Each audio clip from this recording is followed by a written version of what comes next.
मी सिंधुदुर्ग जिल्ह्याचा पालकमंत्री म्हणून आपल्या सगळ्या जणांना मनपूर्वक शुभेच्छा देतो। आज आपण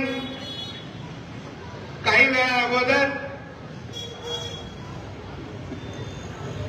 कणकवलीमध्ये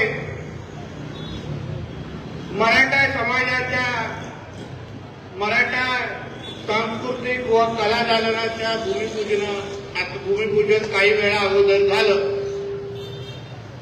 आणि मग त्यानंतर हा कार्यक्रम इथे आयोजित केलेला। माझ्या अगोदर असंख्य लोकांचे मार्गदर्शन म्हणजे सत्कार झाला, मार्गदर्शनही केलं।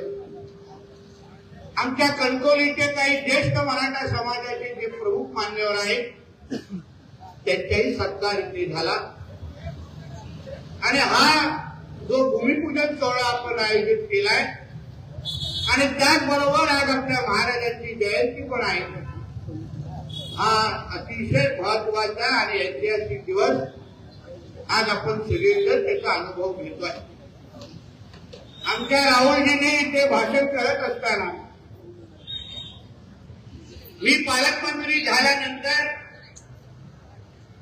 या सांस्कृतिक भवनाच्या साठी काम सुरुवात केल्यासाठी उल्लेख केला, पण मी आवर्जून इथे उल्लेख करेन की मी जिल्ह्याचा पालकमंत्री झाल्यानंतर सर्वात पहिलं जे काम मी जे केलं ते म्हणजे हा जो पुतळा तुम्हाला त्या भागात दिसतोय तो जो रस्त्याच्या मध्ये होता तर मी रात्री उभं राहून त्याला पहिलं बाजूला होते, कारण का आमच्या छत्रपती शिवाजी महाराजांचा मान सन्मान वाढवणं, त्यांनी घडवलेल्या स्वराज्याचं संरक्षण करणं, त्यांनी जे राज्याचं राज्य म्हणून स्वराज्याची निर्मिती केली त्यानुसार प्रशासन पुढे घेऊन जाणं हे माझ्यासारखा त्यांच्या मावळ्याचं काम आहे।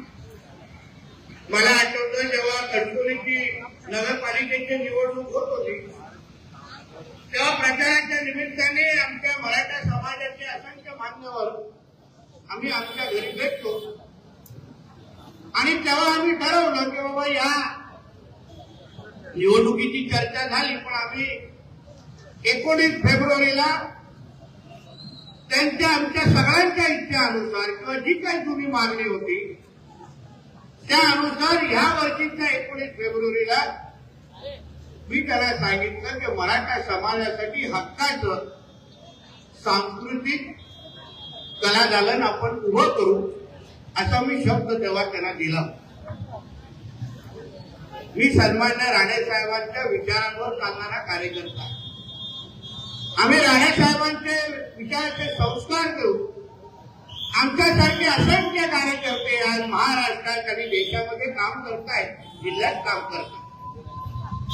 आज उभ्या महाराष्ट्राला सन्मान्य राणेसाहेबांची जी ओळख आहे ते राणेसाहेबांनी एकदा शब्द दिला तर तो शब्द बंदुकीचा गोळीसारखा असतो, तो कधीही मागे येत नाही आणि पूर्ण केल्याशिवाय हे शब्दही बसत नाही।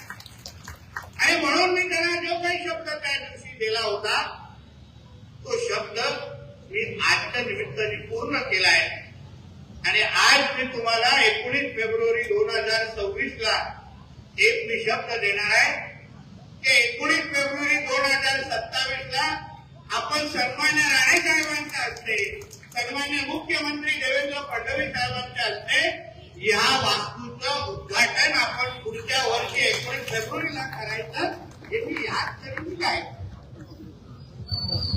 आता आमच्या सर्व गोष्टींनी सांगून टाकलाय की आम्ही डोकायला देत नाही, पण तसं काम करायलाच पाहिजे, कारण का शेवटी आम्ही प्रशासन म्हणून, राज्यकर्ते म्हणून जनतेची इच्छा पूर्ण करणं हे आमच्या सगळ्यांचं प्रमुख कर्तव्य आहे। आज आपण सगळ्या जणांनी इच्छा व्यक्त केली, फक्त मराठा समाजाबरोबर प्रत्येक कणकवलीकरांची इच्छा होती की आपण आपल्या कणकवलीमध्ये नाटकं होतात, सांस्कृतिक कार्यक्रम होतात, ती नेमकी करायची कुठे हा फार मोठा प्रश्न आपला सुरू आहे। काही चांगले हॉल इकडे बांधले आहेत, पण जो दर्जा आपल्या कणकवली शहराचा आहे, जे कलाकार आपल्या कणकवली शहरामध्ये आहेत त्यानुसार आपल्या इकडे वाचत नव्हतं. मला आठवतं एकदा काही वर्षा अगोदर प्रशांत दामले जे मराठी कलाकार आहेत ते आपल्याकडे असलेलं ते जुनं मराठा मंडळाचा जो हॉल आहे तिथे नाटक करण्यासाठी त्यांचा एक प्रयोग होता. त्यांनी त्या प्रयोगाच्या नंतर मला माझा नंबर शोधला फोन केला आणि त्यांनी नाराजगी व्यक्त केली. तेव्हा काय विषय अशा पद्धतीचं नाट्य शक्य आहे काहीतरी केलं पाहिजे. मी तेव्हाच ठरवलेलं की ह्याच्यावर मार्ग आपल्याला काढायला पाहिजे. पण जसा उल्लेख केला की तेव्हा विरोधी पक्षामध्ये होतो, निवेदन देण्यापलीकडे काहीच करू शकतो नव्हतो. म्हणून पाठपुरावाही केला. त्या वेळी त्या मंत्री महोदयांनी सहकार्य करण्याचं आश्वासन पण केलं. पण जेव्हा पालकमंत्री म्हणून हातात सगळे अधिकार आले तेव्हा ठरवलं की दिलेला जे शब्द होता आणि वर्षानुवर्ष जे माझ्या कटकोलीची जी मागणी होती ती आपण आपल्या ताकदीवर पूर्ण करायची आणि त्यानुसार ही प्रक्रिया मी सुरू केलेली आहे. आता पहिला प्राथमिक खर्च आपला 8 कोटीचा आहे. पण ही काय वास्तू 8 कोटीमध्ये होणार नाही असा मानणाऱ्यापैकी मी. आणि म्हणून सुरुवात 8 कोटीची असली तरी या वास्तूला दर्जेदार करण्यासाठी जी काही निधी पाहिजे ती सगळी निधी उपलब्ध करण्यात येईल हाही विश्वास आणि करायचं असेल तर राणेंच्या कणकुलीसारखं करावं असं मानतात. आमच्या राणेसाहेबांचे कार्यक्रम कसे भव्य दिव्य असतात, छोटे मोठे कार्यक्रम साहेब घेत असतात. आणि कणकोलीकरांचं आणि आमचं नातं, सिंधुदुर्ग आणि आमच्या राणे कुटुंबाचं नातं हे मी कित्येक जणांना इथे सांगतोय राजकारणाच्या पलीकडचं आहे. कदाचित राणे कुटुंबाला आजपर्यंत 100% आमच्या जिल्ह्याने ओळखलं नाही असं मानण्याला भेटू नये. त्यांना वाटतं अन्य लोक तसे मतं मागायला येतात तेवढंच आमचं तुमच्यावर होणार नाही असं नाही. मला आठवतं 2014ला सन्मान्य राणेसाहेब कुडाळ मालवण परामुक्त आणि 2014 ते 19 मध्ये आपल्याला आठवत असेल त्याच 5 वर्षामध्ये जेव्हा ते आमदारही नव्हते त्यांना जनतेने पराभूत केलं होतं कुडाळ मालवणच्या. त्याच 5 वर्षामध्ये त्यांनी सिंधुदुर्ग जिल्ह्यामध्ये स्वतःच्या हिमतीवर 750 बेडचं हॉस्पिटल आणि 150 विद्यार्थी मेडिकल कॉलेज त्याच 5 वर्षामध्ये उभं त्याच 5 वर्षामध्ये उभं. दुसरं कोण असतं असा विचार केला. पडल्यानंतर लोक मोबाईल काय ऑफ करतात आणि घरी काय निघून जातात. 2-2 दिवस दिसतच नाही. पण त्याच 5 वर्षामध्ये साहेबांनी एवढी मोठी वास्तू पूर्ण का केली तर माझ्या जिल्ह्याचे जे नागरिक आहेत ते कोल्हापूर आणि गोव्याकडे न जाता सिंधुदुर्गामध्ये त्यांना दर्जेदार आरोग्याची सेवा मिळावी अशासाठी शासनाची कुठेही 1 रुपयाची मदत न घेता त्यांनी ते हॉस्पिटल आणि मेडिकल कॉलेज उभं केलं. त्या विचाराने घडलेले आम्ही कार्यकर्ते आहोत. म्हणून राजकारण निवडणुका या सगळ्या गोष्टी होत राहतील त्याच्यामध्ये काय नाही. शेवटी त्या प्रक्रियेचा भाग आहे लोकशाही. डॉक्टर बाबासाहेब आंबेडकर साहेबांनी जो संविधान आम्हाला दिला त्याप्रमाणे ह्या निवडणुका आणि आपल्याला मतदार म्हणून आपण अधिकार बजावतो. पण आमचं आणि तुमचं नातं हे त्या निवडणुका आणि राजकारणाच्या पण पलीकडचं आहे. आणि म्हणून मी जो काही शब्द तिथे दिला तो शब्द आपण आमच्या जिल्ह्यातल्या नागरिकांना आणि माझ्या कणकोलीकरांना दिलाय आणि म्हणून मी तो शब्द पूर्ण करणारच हे समजून मी आज हे भूमिपूजनची प्रक्रिया सुरू केलेली आहे. आणि तुम्ही सर्व बोर्डजी आणि यांना विचारा त्याचा काय सत्कार करायला लावला. कारण काही दिवसा अगोदर आमच्या सगळ्या कणकोली समाजाच्या सगळ्या सदस्यांबरोबर बैठक झाली. सगळ्यांना एकत्र लोक सगळे आला.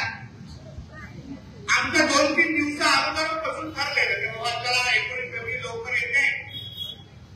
आपल्यामध्ये जसं राणेसाहेबांचे सगळे गुण आम्ही आत्मसात करायला प्रयत्न करतो तसं मी अधिकाऱ्यांना मी तारीखच दिली की मला 19 फेब्रुवारीच्या अगोदर सगळ्या परवानग्या पाहिजे. मला कुठलेही कारण नको आणि मी कारण ऐकून घेणार. मला प्रत्येक परवानगी की तुम्ही प्रवाहापासून जी काय परवानगी तुम्ही आणून द्या.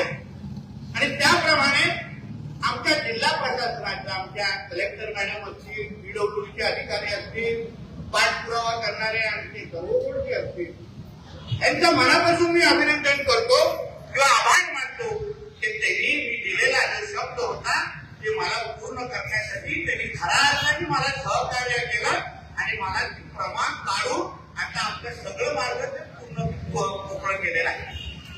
आणि म्हणून एकदा परवानग्याच्या गोष्टी झाल्या मग मी सांगितलं ते काम करायचं सर्वोपरी आणि राहुलला सांगितलं की तुम्ही सगळ्या लोकांवर परत सकल मराठा कणकोलीकडे बरोबर सगळ्यांवर जाऊन बसा. कारण ही नितेश राणेची वास्तू नाही, एका कोणाची वास्तू नाही, ही माझ्या कणकोलीकरांचा आणि माझ्या सकल मराठा समाज कणकोलीची वास्तू आहे. ती एका कोणाची वास्तू नाही. आणि म्हणून ही वास्तू बंद कशी, त्याच्यात काय काय असलं पाहिजे, त्यांच्या काय सूचना आहेत, त्यांना काय त्याच्यामध्ये बदल हवाय, हे सगळ्या गोष्टी त्यांना विचारा, प्लॅन त्यांना दाखवा, समजवा, त्याच्यामध्ये त्याला डिझाईन मध्ये काय फरक पाहिजे असेल तोही करा आणि तरच कार्यक्रम फायनल करून 19 तारखेकडे पहा. याप्रमाणे तुमच्या सगळ्यांबरोबर बसलेले आणि सगळ्या गोष्टी निश्चित झाल्यानंतर मला फोन आला की साहेब अशा बदल सांगितलेले आहे, सगळं आपण करतोय आणि मग त्यानुसार आपण हा कार्यक्रम जाहीर केला. आणि म्हणून सकल मराठा समाज कणकोलीला सांगेल की हे काय एका नितेशाने कुठे घेऊ नका, जबाबदारी आपल्या सगळ्या जणांची एक असते. आपण सगळेजण एकत्र मिळून कणकोली नागरिक म्हणून कणकोली सकल मराठा समाज म्हणून आपण सगळ्या जणांनी ही वास्तू सांभाळायची आहे आणि या वास्तूला स्वच्छपासून सगळ्या गोष्टी मेंटेनन्स करण्याची जबाबदारी ही आमच्या बरोबर तुमची आहे. एवढा आवर्जून ह्याच कार्यक्रमाच्या निमित्ताने सांगा. नाहीतर काय होईल, काही कुठलं तर लागला मला फोन, पाणी आला नाही लागला मला फोन, स्टाईल तोडली लागला मला, असं नाही. सगळ्यांची सामूहिक जबाबदारी आहे. मला विश्वास आहे मराठ्यांनी हातात घेतलेलं कुठलंही काम ते नक्की यशस्वी होतं.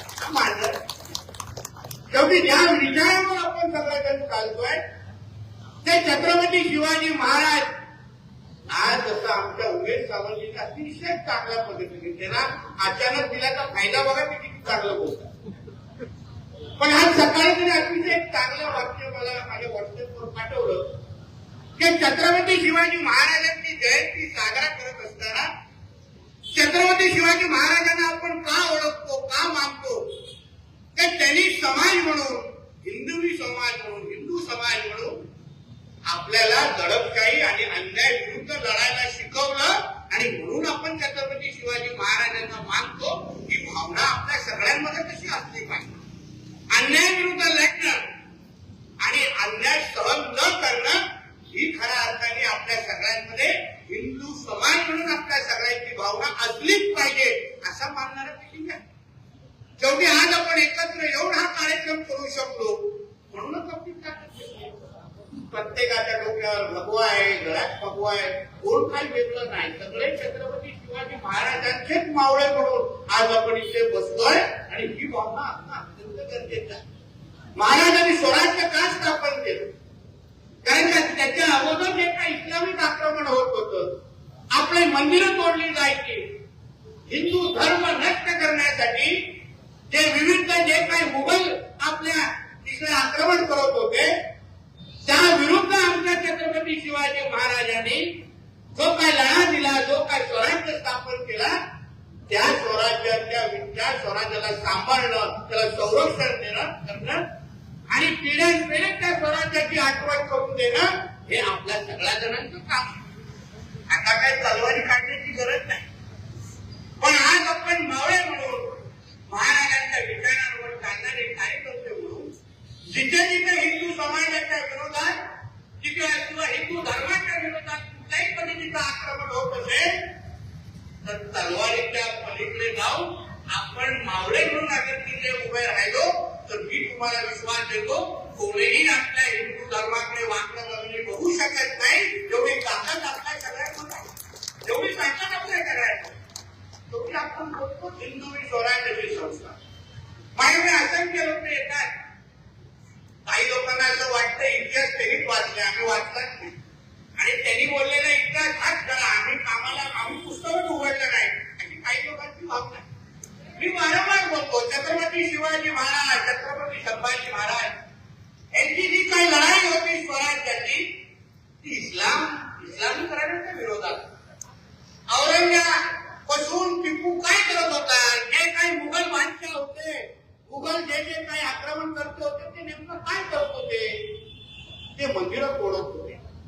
धर्मांतर करत होते ते आपल्या हिंदू धर्माला नष्ट करून या इथे इस्लाम राज्य बनवण्याच्या दृष्टिकोनातून त्याची जी काय वाटचाल सुरू होती त्याच्या विरुद्ध आमच्या छत्रपती शिवाजी महाराज आणि छत्रपती संभाजी महाराजांनी भूमिका घेतली आणि ती लढाई उभी केली.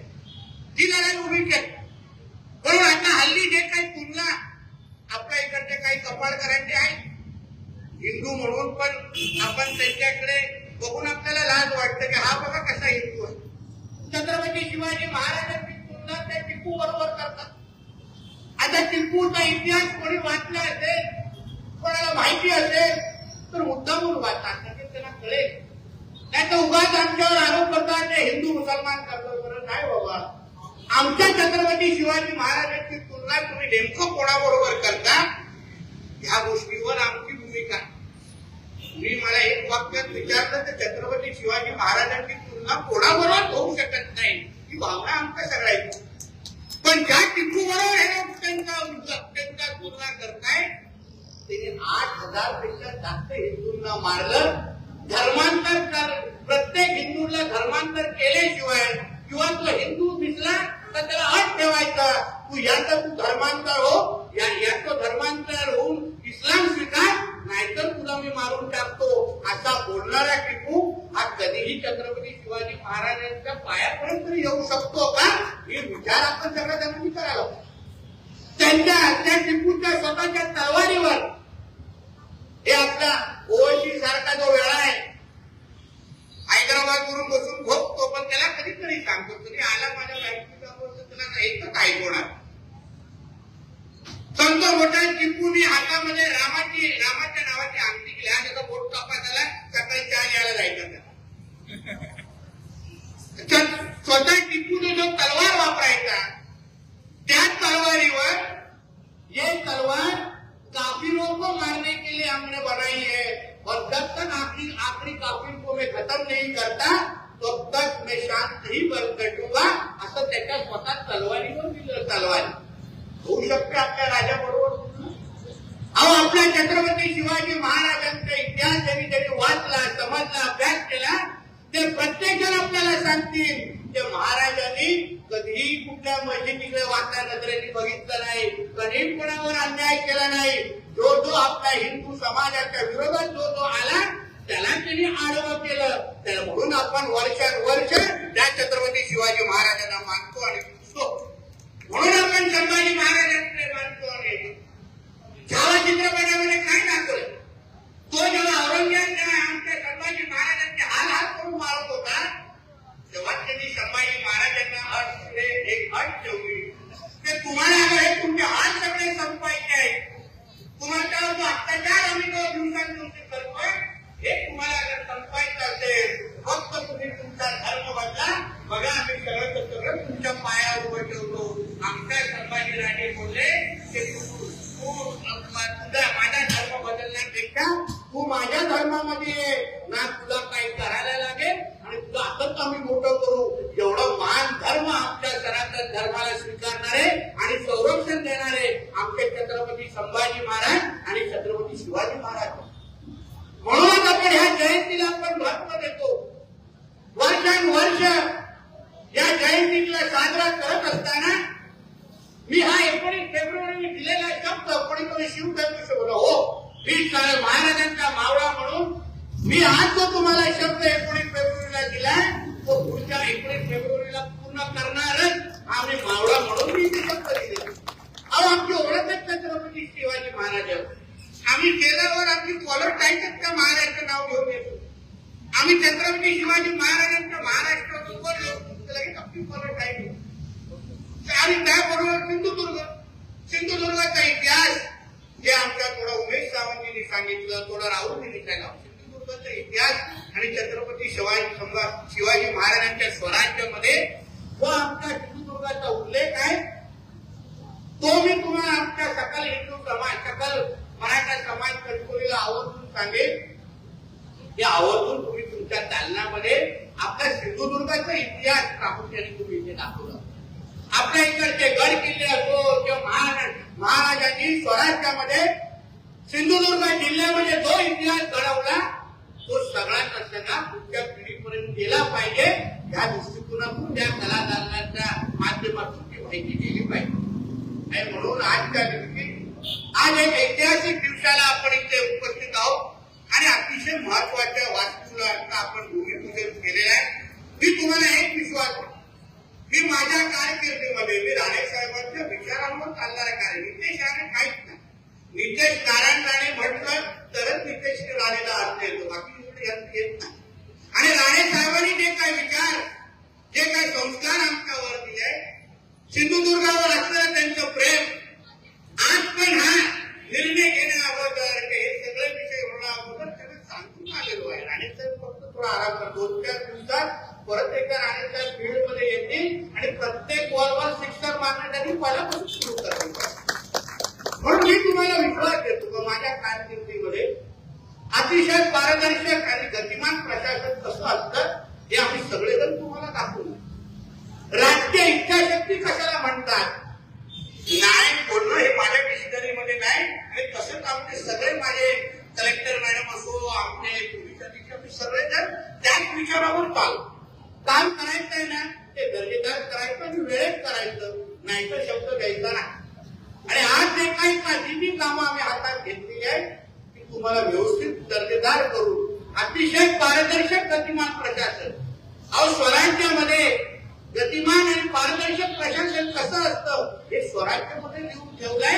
याचा उल्लेख वॉट ऑन पाकिस्तानच्या आमच्या डॉक्टर बाबासाहेब आंबेडकरांच्या पुस्तकामध्ये त्याचा उल्लेख आहे. आणि म्हणून त्या राजाची प्रेरणा घेऊन आम्ही आज सगळेजण इथे आलोय, काम करतोय, जगतोय, श्वास घेतोय.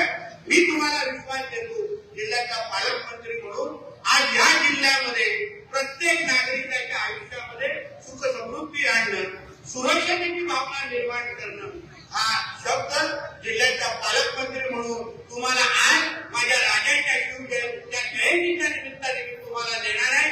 कुठलंही काम आणि कुठलंही जे काही आक्रमण असो, जे काही संकट आहे, जे माझ्या सिंधुदुर्गाच्या विरोधात उभं राहील त्याच्या पुढे नितेश राणे तुमचा सेवक म्हणून तिथे पुढे उभा असेल आणि तुमचं संरक्षण करेल हा विश्वास तुम्हाला मी आजच्या निमित्ताने देतो.